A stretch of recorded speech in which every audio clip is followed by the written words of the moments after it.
உலக விண்வெளி வார விழா, அது வேர்ல்ட் ஸ்பேஸ் வீக் வந்து கலெக்டர் அண்ட் எம்எல்ஏ தொடங்கி வச்சுருக்காங்க.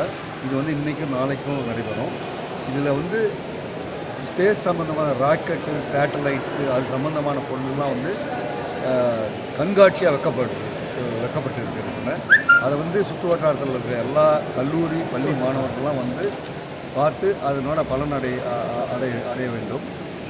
இதனோட பர்பஸ் என்னென்னா, உலகத்தில் இந்த விண்வெளி ஆராய்ச்சி எதுக்காக நடக்குது, எப்படி நடக்குதுன்னு தெரிஞ்சுக்கிறது கூட அவங்களுக்கும் வந்து இந்த மாதிரி ஒரு அறிவியல் சம்பந்தமான ஒரு எழுப்புணர்ச்சி வரணும் அப்படிங்கிற ஒரு தூண்டுகோலாக இந்த விண்வெளி வார விழா இருக்கும்னு நம்பிக்கிறேன். இப்போ இஸ்ரோவோடைய அடுத்த திட்டம் என்ன சார்? இஸ்ரோவோட அடுத்த திட்டம்னு பார்த்தீங்கன்னா ககன்யான் பேர். அதுக்கு பேர் வந்து ககன்யான். இந்தியர் 2 பேர் இல்லை 3 பேர்த்த வந்து விண்வெளிக்கு அனுப்பி பூமியை வந்து சுற்றி வந்து மறுபடியும் அவங்க வந்து பூமிக்கு கொண்டு வரணும். இது வந்து ககன்யான் ப்ராஜெக்ட்டுங்கிற மூலம் இந்திய பிரதமர் வந்து 2022 இந்த இதை வந்து அச்சீவ் பண்ணணும்னு சொல்லியிருக்காரு. அதுதான் இந்தியாவினுடைய பெரிய திட்டம் விண்வெளி ஆராய்ச்சி.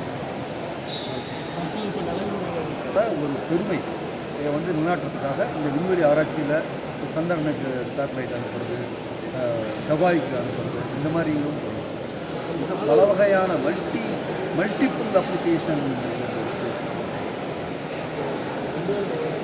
சொல்லியிருக்காரு.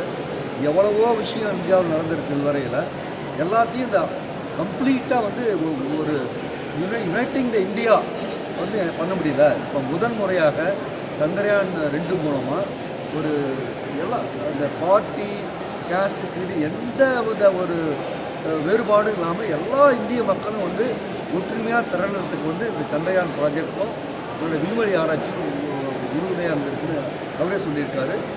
பொதுமக்களுடைய கருத்தும் அதே தான்.